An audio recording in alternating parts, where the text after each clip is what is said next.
C'est important pour chaque monde de faire ça au niveau pa yo. Pharmacie, ambulant, machine qui vend médicaments dans toute machine, ça traduit les responsabilités de l'État dans le pays.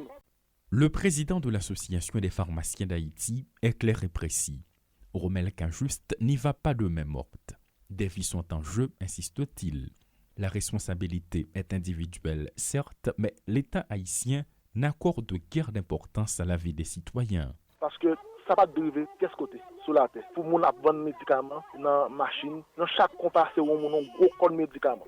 Un autre aspect à ne pas négliger dans la vente des médicaments dans les rues, c'est l'effet du soleil sur les produits pharmaceutiques. Tout le monde fait comme si de rien n'était, alors que les médocs ne doivent pas être exposés à la chaleur. Encore un élément non négligeable de la vie du pharmacien qui va droit au but.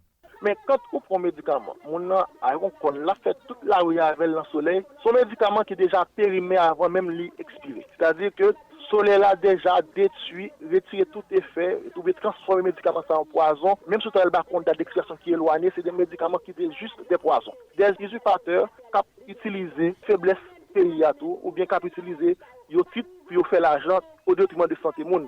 Ce ne sont pas uniquement les marchands qui posent problème, estime M. Cajuste, qui affirme qu'un réseau de faussaires travaille en Haïti. Un point qui attise la curiosité le plus d'un et qui suscite des réflexions profondes. La PNH doit le démanteler à tout prix, insiste-t-il. Il faut que l'État commence à traquer les gens, parce que nous ne pouvons pas parler de sécurité. Sécurité est liée avec question d'insécurité physique, liée avec question kidnapping, mais là, c'est une source d'insécurité.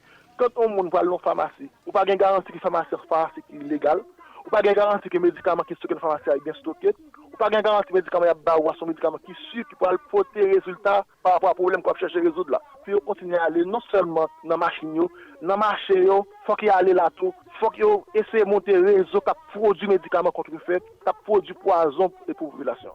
Le docteur Hérol Joseph, de son côté, abonde dans le même sens, mais tient compte aussi de l'aspect humain du problème.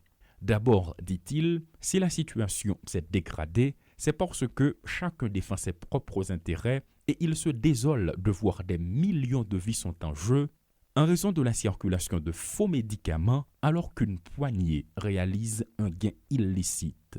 Tout relève de l'irresponsabilité de l'État. Oui, moi je pense que lui tomber sous de l'État. Mais là, du l'État, nous voyons l'État dans sa globalité, parce que tout est lié, parce que l'économie est liée également à la santé. Moins tranchant dans sa position, il estime que la manière forte n'est pas la meilleure pour changer la donne. Une stratégie visant à instruire ces marchands qui ont déjà causé du tort à des milliers de malades serait mieux.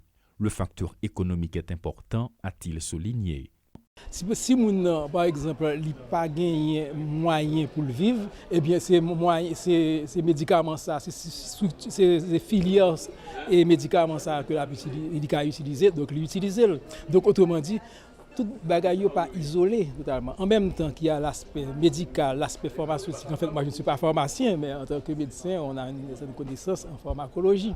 Donc, donc il faut que nous fassions gens pour rallier les gens, pour faire éducation de population. Les responsables du ministère de la Santé publique et de la Population, où sont-ils? Où est passée l'entité ayant pour attribution la régularisation du secteur? Personne ne sait. Tout le monde est conscient du problème, mais personne n'a la volonté apparemment de bouger le petit doigt en vue de changer la donne. Certes, des médicaments coûtent cher et nombreux sont ceux qui préfèrent acheter dans les rues au lieu de se présenter dans une pharmacie. Pourtant, ceci ne justifie pas cela. C'est préoccupant et des autorités en sont tellement conscients que de leur côté, elles préfèrent acheter des médicaments sur commande.